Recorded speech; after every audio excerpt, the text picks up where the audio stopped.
Greetings, everyone. How y'all doing today? I am the Moon Mama.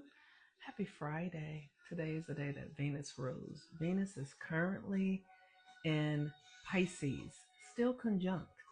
Venus goes direct tomorrow with the full moon in Libra, which is a profound sort of synchronicity that feels auspicious to me because it's Libra rules Venus.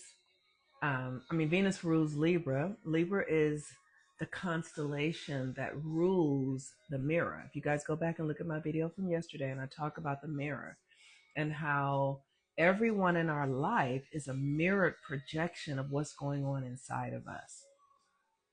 So, this Venus energy is a profound opportunity for us to create a foundation in our own sense of self esteem, your foundational core of self, how you feel about yourself.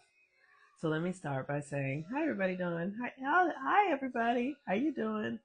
I am Monique, also known as the Moon Mama, and welcome to our Master Nodal class where we are tracking the nodes through the heavens because this is the path of evolution. This is the path of real change. This is the path of where we're going, letting go of where we've come from. We actually are headed somewhere. When, gosh, astrology is so enlivening to me because, right now we are on the earth, this huge, big thing that is moving through the cosmos currently at like 30 miles per hour, 30,000 miles per hour. While also spinning on its axis. And so it's spinning on its axis, it's moving, and it's going around the sun. What the fuck? Can you imagine? Okay, so here's it. So I'm Earth, right? So I'm on a tilt because Earth is on a tilt. And then I'm turning on the tilt. And while I'm turning on the tilt, I am also moving forward really fast while turning on the tilt and moving forward and going around the sun. Can you fucking imagine that? Like, that is what's happening right now. And we are a part of that experience. And so the nodes, thank you so much. The nodes are the energy of the moon, and the moon keeps the time. The moon keeps the time of our reality. The moon rules the water. And so that means that the water in our bodies, the water on the planet, the rivers, the oceans, the streams, the oxygen in the air, all of that is a part of a timekeeping system that is designed in the DNA of this experience. This shit is magical, y'all. This shit is something else. Like, you cannot wrap your head around what we're actually experiencing. Why? Because it's like, oh, I got this bill to pay, or oh, somebody said something that pissed me off, or oh, my child is this, or it's like, okay, wait a minute. Oh, I know that you are having a heart attack right now, but guess what? The earth is spinning around. The earth is spinning around the sun, moving 30 miles an hour while on a tilt. Like you got to get it. According to scientists, our poles are shifting. Yes, we are. Exactly. The poles are shifting. And you have the poles inside of you. I have actually had a pole shift inside of me. I've experienced it because the pole is inside of you. And so literally it's like I felt one day I literally went down and I felt my pole shift and I was like, what? And then a couple of days later I felt them shift back. It was a very interesting thing. So yes, we are experiencing a pole shift. We're experiencing a rapid increase of energy and light coming into the planet. And it is miraculous. You are miraculous. We are miraculous. We are a part of a miraculous experience. It's profound. Okay, so I wanted to come in today to talk about the foundation of your sense of self because we have the full moon in Libra tomorrow. And if you look at my video yesterday, I talked about how the full moon is really in Libra is really just a projection of the mirror. Um, yes, the heart is the compass. It is the compass. But there are poles, literally. You have your head and your root. It really is a pole. It really is. And the head and the heart is the center. Exactly. So, this Libra energy is about the mirror that shows up. The people in your life are mirroring to you what's going on within you. And we live in a world that is extraordinarily externally focused, meaning our attention is on this external world and not necessarily on ourselves. So how that shows up in like conversation, um like if I'm talking to clients about their partnership and they might be saying, well, he's doing this and he's doing that and or she's doing this and they're not saying who they are. The energy of the Libra moon says that who you are depends upon who you will attract. Who you are being impacts how the people around you show up and who they are being. So your greatest focus needs to be inside. Who am I? Who am I here? How does this feel to me? And this has been a really big thing in my own experience as a woman and as a Black person. I don't, and what I have seen in myself is that my sense of self has been externally focused, and my ground of beingness has not been in my own system. Now, some of that is because I have a Pisces rising, and Pisces is ether, right? So it's like you really can't stand up in Pisces. There's no ground in Pisces. So not having a grounding in Pisces has placed my energy in the hands of others. And since I've learned that, I understand how to be with it now. But I still see it in myself. It might be something that I'm working with forever, possibly. I don't know. I mean, this lifetime. But I see it in other women who don't have a Pisces rising, who are looking for validation, affirmation from these external experiences, looking like I remember there was a time when I really deeply felt I needed to be married. I needed a man in my life to feel safe, to feel protected, to feel covered. And what I was doing was outsourcing my own power. Now, I'm not saying that there's anything wrong with having a partner and having a protector or any of that. But if you do, you have to understand that you've generated a deep feeling of that from inside of you. So when you have it, it's because it's a projection of what's going on inside of you. Your partner becomes the extension of how you protect yourself, the extension of how you love yourself, the extension of how you care for yourself. Your friendships become an extension of how you treat yourself. So interesting. I have also spent a lot of time in my life feeling like it's my responsibility to help others, to help them see. And I don't like, as I'm saying it out loud right now, I'm like, wow, that's such an interesting thing. But that's karma. Feeling like, well, what about them, or how are they going to be? That's a pattern that was passed down from my mother and my grandmother, of this sort of um worry about the external thing, right? But it's really a mechanism of self-protection, because it's like, if they're good, then I'm going to be good.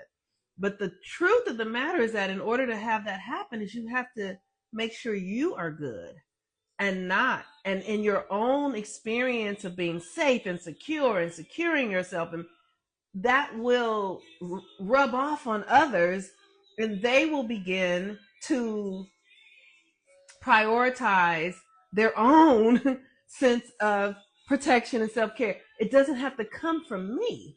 And I even have that with my child, literally understanding that if I am safe and secure and happy and anchored in myself, that will, by the nature of my spirituality, extend to my child. It has to. So I also see and talk to a lot of mothers who are worried about their children. And when you worry about them, you are creating that for them. Whatever the thing is you're worried about for your children will become the thing that you have to experience in their that you have to work with because you are casting it into their experience.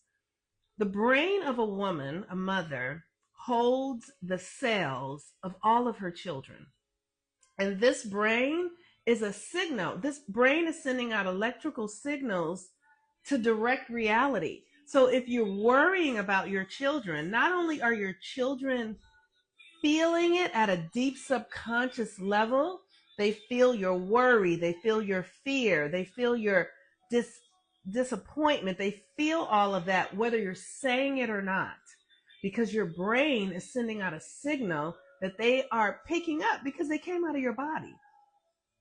There was a time when, I've shared this story several times before, but my son, when he was very little, started biting his fingernails.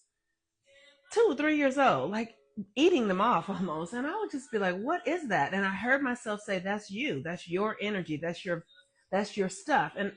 And so I just started working on it for years. And so when he was 14 years old, it stopped. And it stopped after I stopped projecting a fear that something was going to get him, that something was out to get him, that I was going to, like, I was always inside of myself preparing for this worst case scenario. And as a Black woman who is the descendant of people who were captives, women who would give birth to children and wake up and then your children are sold off to someone else, we carry that epigenetic code. So I was reproducing an energy, a chemical, a hormone that created fear based on my ancestral patterns that I was now projecting into my son's experience. You get it? And so when I started really doing the work on it and working to heal it, one day we're at the beach and I look at his hands and his hands are sitting on the sand and his fingernails are longer than mine. And I'm like, oh my gosh, what happened? And because you stopped sending that signal, you dissolved that signal. And this is what I'm talking about. Understanding your own foundation, your own foundational sense of self. Understanding that my mind is impacting my child's experience. I understand that my thoughts are having a real practical experience in my child's way of being, behavior, right? But not only is it just because so I need to be confident in myself and know that if I see him thriving in my imagination and I'm confident, then that will be his experience. But this is true in our friendships. This is true in our romantic, your own this. I'm having this conversation because the full moon in Libra says anyone who shows up in my life is reflecting to me who I am. So if my child is showing up nervous and anxious, and it's because he's reflecting to me who I am. If my pets are showing up, they're reflecting to me who I am. Last summer, a while ago, I had an experience where I was in what I thought was a friendship with someone, and we were out together, and we had been out overnight somewhere, and we were staying in separate rooms. And as we were checking out of the hotel, the people in the hotel came and said to me, excuse me, miss, there was a robe in your hotel room and it's missing. And I thought about it and I was like, no, because I saw it and I was like, no, it's still there. And they went and checked and then they came back and they went to my friend and said, oh, we're sorry. It was yours. It was in your room. And long story short, the person who I was friends with had taken the robe. And the people were attempting to, like, for lack of a better word, accuse me of that. And it worked out how it worked out. But afterwards, I had to ask myself, what in me is so ungrounded, so at odds with myself that I would be in a relationship with someone who behaves in this way and who would allow that to land on me? What in me created that? Like, I could go into a story about they stole this. It don't matter what they did. What in me is willing to place myself in the experiences with people who don't value me or their own freedom or their, what in me is doing that? This is the work around understanding the Libra energy. So, heart in the compass says, better than to open ourselves up to loving abundance, holding space for good medicine for their body and mind and spirit. Yes, I let Creator decide which nourishments they may need. Don't need to worry. Absolutely. Absolutely. And that is a practice. I don't know, heart in the compass.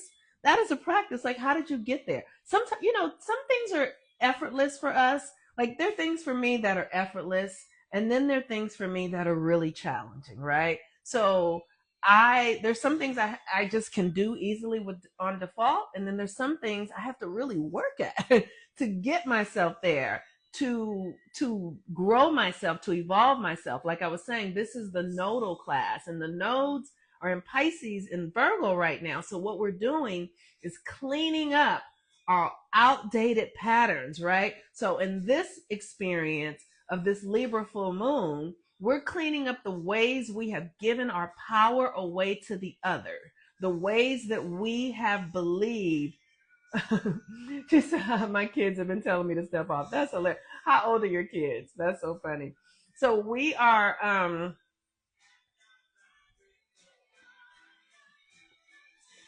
securing ourselves in a new way of relating with ourselves by taking responsibility for everything that's going on in our lives. Every person that shows up, everything we say yes to, everything we say no to, literally taking responsibility for it all. And when we do this, oh, they're grown, yes. Yeah, 34 and 36, 36. Yeah, they grown. The girl, I have an 18-year-old, and I don't know if you're a woman. Heart as it comes, you could be a man. I don't know, but so I don't want to call you girl. um, yeah. So today, this full moon is coming in at the 23rd degree, which is a Aquarius degree. So Aquarius is the energy of breaking free. It's literally the energy of rebellion, and it's in what we want to rebel against is the part of ourselves that no longer serve us. So I'm rebelling against the part of myself that, like when I was a little girl growing up, I felt really ugly. Like I felt like a really ugly person. Oh my gosh, it's embarrassing to say this stuff out loud because it's so deep in my system. Like, my mother was a light-skinned, tall, long-haired woman, and her sisters they were like 5'8", 5'9", 5'10", and long, they just had that thing and they valued it, right? They valued the way they looked. And they weren't educated women. They weren't traditionally educated women, right? So they didn't have degrees and things like that. But they came from hard. My grandfather was a hard working man, and my grandmother was a fucking smart ass woman, and my grandmother was the product of rape. Her mother was raped by a white man in Mississippi or Alabama. So she was half white and my grandfather was a dark-skinned black man, but their children were more light-skinned, and that was a value. That was a value in my family and in my system, in my, and so I took it on like I don't have that. Like I don't have light skin and I don't have long hair and I don't have curly hair and I'm not tall. Like I took on all that stuff, which diminished my sense of self, my grounding, my belief in myself, my confidence. And so I was moving through the world looking for something, looking to be accepted, looking to be praised from external because I didn't feel like I had it. And so with this full moon, I get to eliminate, I get to break free from those narratives, those beliefs, those practices, those ancestral codes that would have me thinking I'm not enough because of the way I look or because of the way I function or because of my natural ways of being. I remember one time my mother, I was dating this guy at the time. I was dating, maybe I was still in college. Maybe I was 18 or 19. And I was dating this guy, and I was at my aunt's house, and my mother came to my aunt's house. And the guy, the thing I remember about this guy is that he looked just like Michael Jordan. He looked like he would have been Michael Jordan's child. And when my mother came in the house and saw him, she called me into the room in the back, and she said, "That nigga's too dark." That's what she said. "That nigga's too dark. What you doing with him?" And it like this was the stuff of my experience. And so that like ooh, and so that was the code of my family system. And let me tell you, when she said that nigga's too dark, that nigga was the same complexion as her father. Now I don't usually use the N word, but that's exactly the word that she used, so I'm repeating what she said. And he was the same complexion of her father, who took care of her, who paid. My grandfather was a very wealthy man. So it was just a very interesting thing. Like it's definitely a karmic thing. Colorism, it wasn't based in anything that was valid. It was just, now that I'm thinking about it, my mother was just being mean, right? Like, but it was rooted in something deeper. So today is a day that we get to really break free. And tomorrow, exactly, kindness. Deep self-hatred, right? Yes. And bless my mother. My mother's on the other side now. Thank you. Thank you, Deborah Louise Cobb. I'm very grateful for my mother's participation in every way in my life. Thank you. She's an ancestor now. So what are the belief systems about it that has been a hard thing in our experience? Yes, Miss Casey Marie, it's been a hard thing in our experience. And but every hard thing has a purpose, and I have been doing a lot of work to understand that these very difficult belief systems and narratives are gifts if we can uncrack them. It's like a walnut. You know what I mean? Like if you can get into it for you personally, what it is, what the story is, it will give you something really powerful. But you've got to really be willing to be vulnerable in it and see it for what it really is. Because I really felt like my mother, I was about to say I felt like she hated me. I didn't feel like my mother hated me. I just felt like she didn't think I was pretty. That's all. And I know that that's not true, but that was the energy. It was the energy. She never said you're not pretty. She never did any of that. It was just the energetic of it, but I took it on. We valued the whiteness that was violent to us and then became violent to ourselves. That's right. Yes, Courtney, anything in close proximity to white. Exactly. And my grandmother was half white. And even though she was half white through rape, that's the thing that in my family, like I'm like, we celebrating her whiteness, and her mother was raped. Like, is that what we're doing here? Like, I used to think that, like, that's what we're doing. We're celebrating my grandmother's mulatto-ness, and her mother was raped. Let's make that make sense. And then all of her other children were very dark skinned, but then this one, my grandmother, you know. So today is a day that we get to like pay attention to your own reality, your experience, your stories about yourself, your life, your relationship, because how you show up is the thing. It's not about who's here, it's what you feel inside of yourself that creates who's here.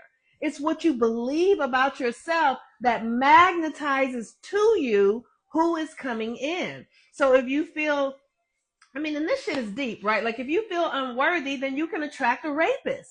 Like, so my grandmother who was raped, my great grandmother who was raped, there was a frequency in her that actually attracted that experience. That's very, very hard to say out loud because, but if you understand how reality works, that's all it can be. And so my grandmother, my great great grandmother felt, she was working as a house person, right? And probably being mistreated and to the point of rape, right? So that energy piles onto itself. It begets itself. More self-loathing creates more self-loathing experiences. So today we want to begin to free ourselves. I love myself. I'm beautiful. I'm perfect. I show up empowered. I have confidence. I love who I am. And the practices that we do, right? Like it's about embodiment, you all. So hold on a second. Um, so I haven't been doing any physical practices here lately just because I've not had a lot of time. But literally, you got to get this in the body. I love myself. And because this stuff these are codes and energies that are in your body holding on so that you will repeat the same shit over and over again. You'll repeat the cycles. When I tell y'all, I do this, I take black seed oil.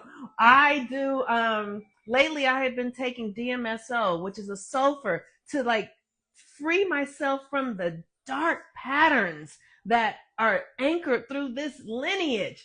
I do rapid, like I do all manner of things to help myself break free from belief systems. They literally live inside of us like parasites. The beliefs, they're programmed and coded from generation to generation till someone says, I ain't doing this shit no more. I'm sick of this. I'm finished. And when the one who says that gets all the power that is necessary to get free. All right, y'all. Today is Venus Day, and I forgot to say today is Venus Day. And if you benefit from this work, I would love for you to give donations. If you want to donate, you can donate at Cash App, which is Cash App $ Monique C. Ruffin. Yeah, $ Monique C. Ruffin. Venmo, which is @ Monique Ruffin. PayPal, which is MoniqueCRuffin@gmail.com. And if you'd like to send Zelle, you can send me a private message and I will give you my telephone number so you can send it. But you would have to use my telephone number for Zelle. I really appreciate you all. I want to say, thank y'all so much. Really, thank you so much. Because this work, this deep, intimate, personal work has been so vital for my own healing and growth to be able to share out loud the depths of pain and self-loathing, and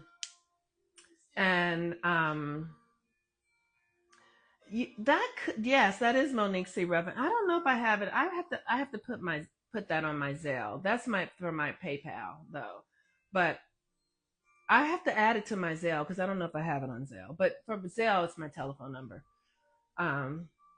And if you send me a private message, I'll give it to you because I don't want to put it here for 2,000 people to get. But so I was saying how grateful I am for this work. And when you guys come to me and tell me how much you appreciate it or how it's serving you, it really matters to me. It really matters. I'm a Virgo and I need to feel purpose. I need to feel it. And as much as I don't want to have like external validation for my sense of foundation, right?